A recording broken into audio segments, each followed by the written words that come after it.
Nous sommes dans la 5e vidéo dans notre série qui accompagne le parcours Fondation. Cette vidéo est connectée au module 5, Jésus bâtit son Église. Je pense que c'est très important que nous soyons au clair par rapport à l'Église. Qu'est-ce que c'est que l'Église? Qu'est-ce que ça veut dire d'appartenir à une Église, d'être membre d'une Église? Et je pense que le meilleur endroit où nous rendre pour avoir des réponses à ces questions, c'est de courir à Jésus lui-même. C'est assez intéressant que Jésus n'a pas utilisé le mot « Église » très souvent, mais il l'a utilisé à 2 reprises. Et je pense que ces 2 reprises sont très parlantes, donc on va les regarder les deux. Le premier se trouve dans Matthieu 16, et c'est versets 13 à 18. Et je vais vous les lire. Jésus arriva dans le territoire de Césarée de Philippe. Il demanda à ses disciples, « Qui suis-je d'après les hommes ? Moi, le Fils de l'homme. » Ils répondirent, les uns disent, « Tu es Jean-Baptiste », les autres Élie, les autres Jérémie ou l'un des prophètes. « Et d'après vous, qui suis-je » leur dit-il. Simon-Pierre répondit, « Tu es le Messie, le Fils du Dieu vivant. » Jésus reprit la parole et lui dit, « Tu es heureux, Simon, fils de Jonas, car ce n'est pas une pensée humaine qui t'a révélé cela, mais c'est mon Père céleste. Et moi je te dis que tu es Pierre, et que sur ce rocher je construirai mon église, et les portes du séjour des morts ne l'emporteront pas sur elle. Je te donnerai les clés du royaume des cieux. Ce que tu liras sur la terre aura été lié au ciel, et ce que tu liras sur la terre aura été délié au ciel. Et ce que tu délieras sur la terre aura été délié au ciel. » C'est assez intéressant de voir ce que Jésus fait ici. Nous devons en prendre note. Parce qu'il y a une vue d'ensemble ici, j'aime appeler ça la vue panoramique de l'Église. Jésus est en train de nous dire en gros, mon Église sera bâtie à partir de personnes qui font la même confession que Pierre a fait ici.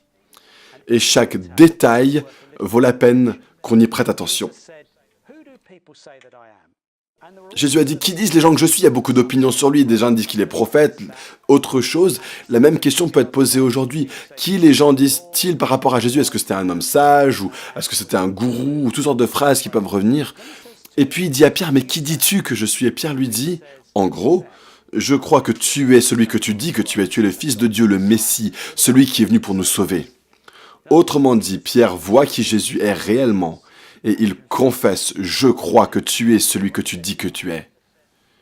Et Jésus dit, bravo Pierre. Mais il dit pas seulement, il dit pas particulièrement, t'es intelligent parce qu'il l'est pas. Il dit, tu as reçu une révélation des cieux et tu y as cru et maintenant tu la confesses. Et je crois que tout ça c'est important. Parce que Jésus va impliquer, plus tard dans le Nouveau Testament, ce sera expliqué, que son Église sera bâtie à partir de personnes qui le voient pour qui il est vraiment, c'est-à-dire le Fils de Dieu qui est venu nous sauver, et qui croient qu'il est celui qu'il a dit qu'il était, et qui ont confiance en lui, et qui le confessent comme étant leur Seigneur et leur Sauveur.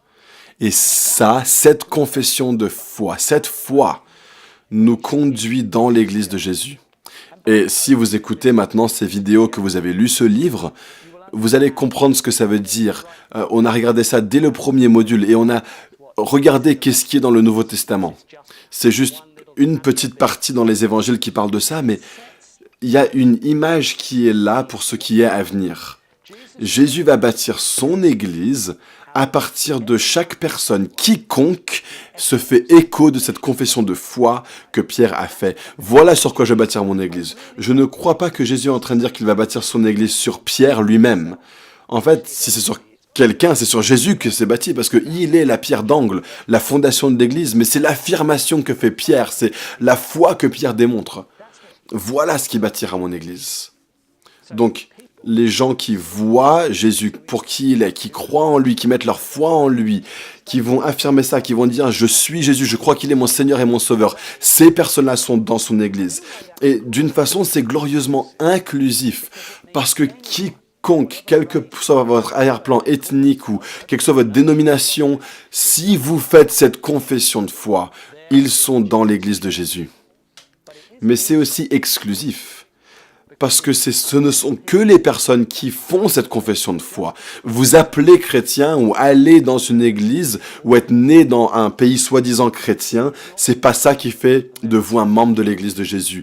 Vous devez, comme Pierre, voir que Jésus est celui qu'il dit être, qu'il est celui qui a fait qu'il disait qu'il faisait, que nous y croyons, que nous le confessons. Voilà qui je suis et je suis Jésus maintenant. Cela nous conduit dans l'église de Jésus. Et ce sont des personnes, vraiment.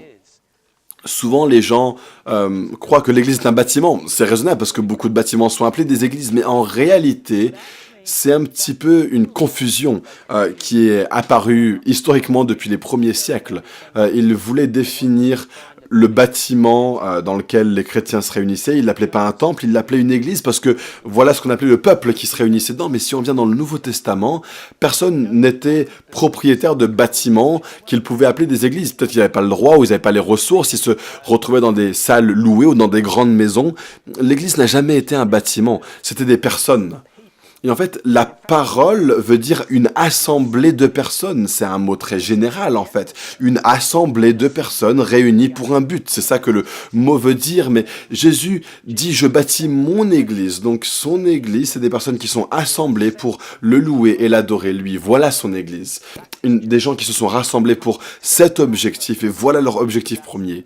Et donc, une église a toujours été et continue à être des personnes qui se rassemblent autour de Jésus pour le suivre et pour lui obéir, des gens qui lui appartiennent.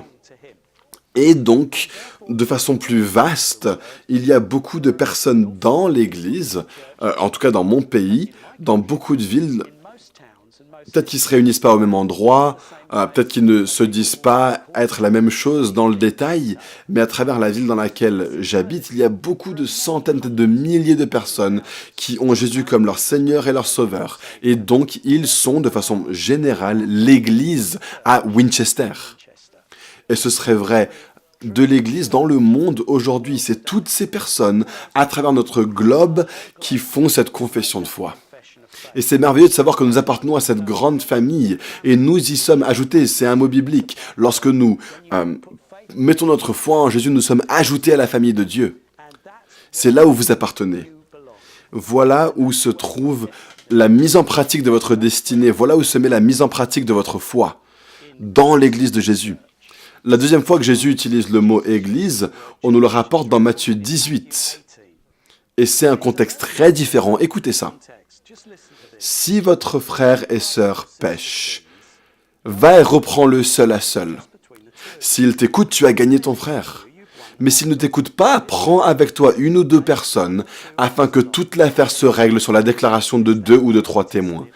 S'il refuse de les écouter, dis-le à l'Église. Et s'il refuse aussi d'écouter l'Église, qu'il soit à tes yeux comme le membre d'un autre peuple ou un collecteur d'impôts. Je vous le dis en vérité, tout ce que vous lirez sur terre aura été lié au ciel, tout ce que vous délirez sur terre aura été délié au ciel.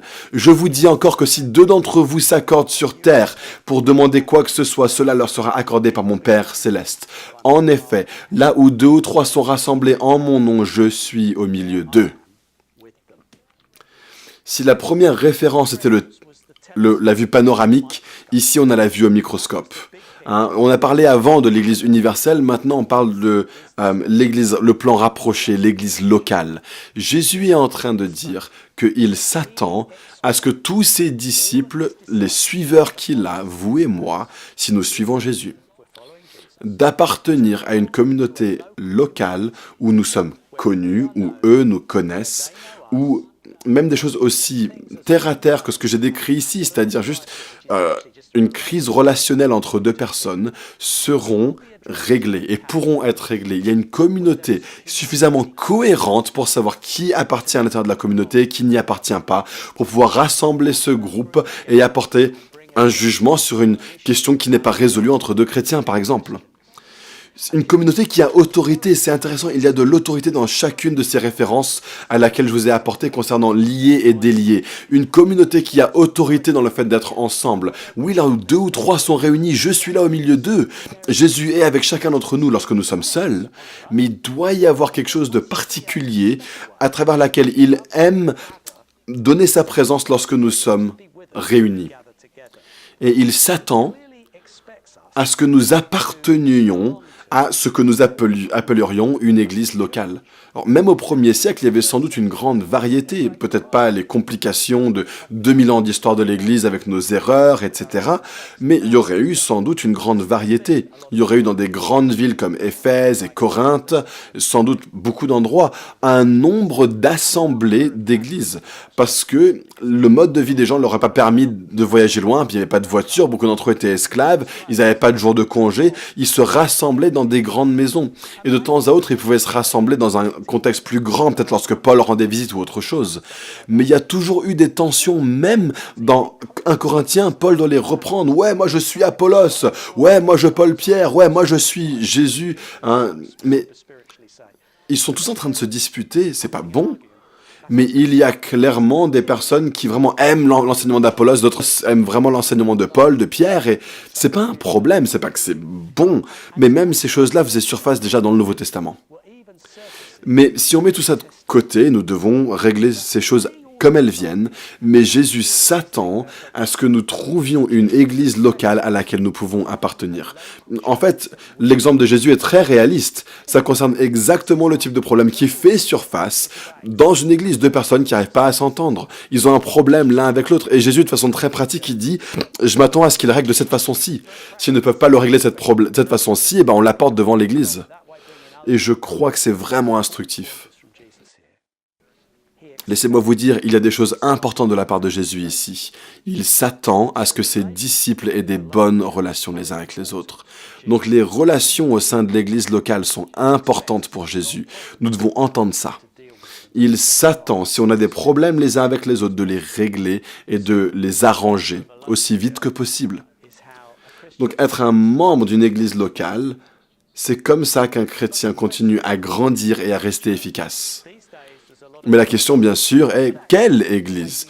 Ces jours-ci, il y a beaucoup de choix. Mais la réalité, c'est que la façon dont nous vivons est un petit peu différente du 1er siècle. Bien sûr, on a beaucoup plus d'options. On peut voyager,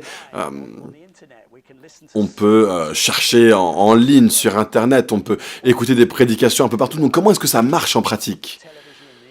Je pense que, bien que ce soit formidable qu'on ait de la télévision, Internet, elle ne remplace pas l'appartenance à une église locale, un corps de véritables personnes de chair et de sang qui vous aiment, vous aident, peuvent vous fortifier, vous mettre au défi. Donc bien que ces choses-là sont formidables, de même que les livres, ils ne peuvent pas être un remplacement à une église locale vivante. Et nous devons décider à laquelle est-ce que nous allons. Ne décidez pas à cause de nom de dénomination ou d'un sentiment, ou même si vous aimez des choses triviales, un petit peu, si je peux dire, comme le style musical, vous aimez le visage de certaines personnes qui vont là-bas. Non, essayez de regarder un petit peu plus profondément pour décider de quelle église est-ce que vous voulez appartenir. Posez-vous la question, est-ce que ce corps local me permet de faire les choses que je dois faire selon la Bible pour grandir en tant que chrétien? Et si vous voulez savoir quelles sont ces choses, nous pouvons lire Actes 2, verset 42. C'est un résumé bref de ce qui se passait dans l'église locale à Jérusalem. Dans cette première église, on nous dit que fréquemment ils écoutaient l'enseignement des apôtres. Ça veut dire la Bible en ce qui nous concerne. Donc une église saine aura la Bible centrale dans tout ce qu'elle fait. Elle apportera de l'enseignement, de la prédication depuis la Bible. Ce sera centré sur la parole de Dieu. Et je vous encourage à penser activement. Comment est la prédication ici? Est-ce qu'ils prennent la Bible au sérieux? Est-ce qu'ils apportent l'enseignement des apôtres dans ma vie? C'est une bonne façon de penser à l'église à laquelle vous appartiendrez. Il est dit aussi qu'ils se sont donnés à la communion. C'est un mot un petit peu bizarre pour nous aujourd'hui, mais c'est un mot qui voulait dire ils s'aimaient les uns les autres, ils prenaient soin les uns des autres, et en fait ils prenaient du temps ensemble. Donc on parle d'une communauté qui vraiment était une communauté. C'était pas juste comme une grande conférence où tout le monde se rassemblait, on entend une super prédication, on se connaît pas les uns les autres, et puis on s'en va chez nous, et personne ne parle à quelqu'un. Ok, ça c'est bien pour en apprendre plus sur la Bible, une conférence, pas de problème, mais c'est pas ça l'église locale. Une église locale, on y appartient, les gens savent qu'on y appartient, ils prennent soin de vous, ils vous aiment, et parfois ils vous mettront au défi.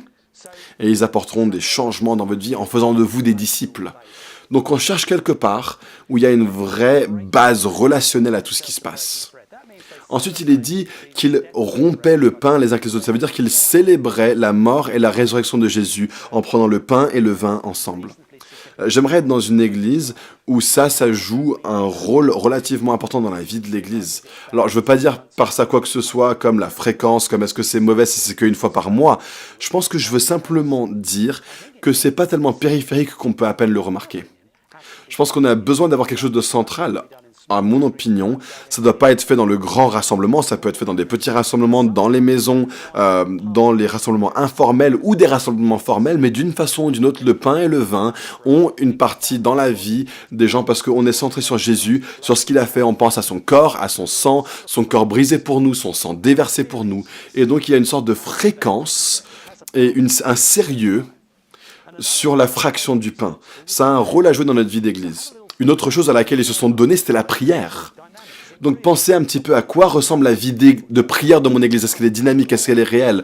C'est pas juste combien de gens viennent à la réunion de prière, ce serait bien s'il y en a beaucoup, mais est-ce que la prière se produit fréquemment? Est-ce qu'on peut prier dans des groupes informels? Est-ce que les gens prennent la prière au sérieux? Est-ce qu'ils prient pour les malades?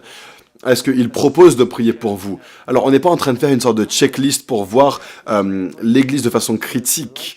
On est en train de dire, est-ce que c'est une Église qui va me conduire dans le type de relation que je crois le Nouveau Testament me montre, si je vais grandir et être un chrétien efficace? Donc, posez-vous la question concernant la Bible. Comment est-ce que l'Église utilise la Bible? À quoi ressemble la communion, les relations? Est-ce qu'ils rompent le pain? Est-ce qu'ils prennent ça au sérieux? Est-ce que Jésus est au centre? C'est notre façon d'y penser. Et est-ce qu'il y a une vie de prière? Est-ce qu'ils aiment prier? Peut-être une chose de plus qu'on pourrait dire serait à quoi ressemble la louange? Est-ce que c'est une église qui loue? Alors, je ne suis pas en train de parler vraiment d'un type de style musical ou d'un mode. Je pense pas qu'on puisse voir quoi que ce soit dans le Nouveau Testament qui nous donne un enseignement dogmatique sur la question, quel est le bon style de musique de louange? Mais il y a beaucoup dans la Bible qui nous donne une compréhension sur à quoi ressemble la vraie louange qui plaît à Dieu. Et on pourrait faire référence à quelque chose brièvement. L'une se trouve dans Jean 4, l'évangile de Jean, chapitre 4, versets 21 à 24. À cette occasion, Jésus est en train de parler avec une femme samaritaine. C'est un contexte très particulier. Il montre beaucoup de la grâce de Dieu, comment dans la nouvelle alliance, Jésus va accueillir tout le monde parce qu'il donne un contexte, un enseignement très intéressant pour une femme qui d'une part est une femme et au 1er siècle ça aurait été très inhabituel ce qu'il est en train de faire. Elle est samaritaine, elle n'est pas juive, donc elle est en dehors du peuple favorisé d'alliance de Dieu à cette époque-là, et c'est une femme immorale. Elle a eu 5 maris, elle vit avec un 6e gars qui n'est pas son mari, et tout ça, ça ressort. Et pourtant, Jésus a de la grâce envers elle, il lui montre des vérités incroyables sur lui-même et sur son Église, et c'est à cette femme que nous avons le rapport qu'il donne des choses, des vérités sur la louange. Il parle de la louange dans l'âge dans lequel nous vivons comme étant une relation avec Dieu comme notre Père céleste. Le Père cherche ceux qui l'adoreront en esprit et en vérité. Il n'est pas en train de parler de quelle montagne est-ce qu'on utilise pour notre louange. C'est peut-être ça que parlait cette femme. On ne parle pas de géographie ou de contexte particulier. On parle d'une relation avec Dieu. Et il dit on connaîtra le Père, on a une relation avec le Père. Et la louange est ensuite en esprit et en vérité. Et ça veut dire la louange qui est influencée par le Saint-Esprit, consciente du Saint-Esprit, on s'attend à ce que le Saint-Esprit nous dirige et on apporte la vérité de la parole de Dieu dans ce que nous faisons. Donc ça concerne la culture de louange et rien par rapport aux détails absolus sur lesquels on peut être très excité. Non, la louange dans le Nouveau Testament concerne une relation vivante avec un Père céleste. Et elle concerne le fait d'être dans l'esprit et basé sur la parole. Ça nous conduira dans un contexte de louange ensemble. Bien sûr, c'est collectif parce que c'est ensemble, mais aussi nous pouvons louer seuls également. On peut élargir plus encore.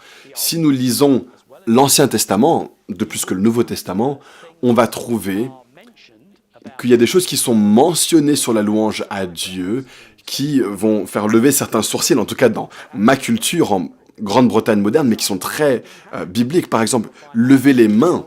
On va trouver ça mentionné dans l'Ancien et le Nouveau Testament. Chanter Ancien et Nouveau Testament. Faire de la musique, plus dans l'Ancien Testament, mais je pense que ça va avec le chant, danser.